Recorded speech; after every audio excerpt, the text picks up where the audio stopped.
Let's give an early schedule prediction for the Georgia Bulldogs 2025 college football schedule. They open the season with Marshall. That should be an easy win. They also have an FCS matchup in week 2. They should start the season 2-0. After that, they have an early test on the road against Tennessee. I think this could be a close game, but Tennessee has a lot of turnover. I think Georgia will win that game. Tennessee hasn't beaten Georgia in years, and Georgia should outmatch Tennessee in that game. Tennessee is losing Dylan Sampson. Following the bye week, I think Georgia will be ready for that game against Alabama. They have it at home. I think Georgia will finally beat Alabama. They also get Kentucky at home. Maybe that's a close game, but I expect them to beat Kentucky. After that, they play Auburn on the road. I think this is a big trap game for Georgia. They have struggled to beat Auburn the last couple of years.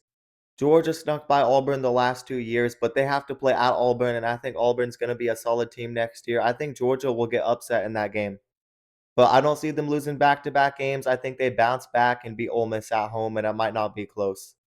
Then they have a bye week, and they play Florida in Jacksonville, Florida. I could see this game going either way. I think it's going to be a matchup of two very good teams. But honestly, I think Florida is going to get a huge win in this game. I think Florida is going to be really good next year. I think DJ Lagway goes off. Give me Florida to beat Georgia. At this point, I have Georgia at 6-2. The schedule has a couple more tough games, and they have to keep their playoff hopes alive. I think they will easily beat Mississippi State on the road. And then they get Texas. This is going to be a very tough game and one of the biggest games of next season, but I think Georgia has Texas's number. Georgia has this game at home, and I think they'll be playing for too much at this point in the season. I think they beat Texas again.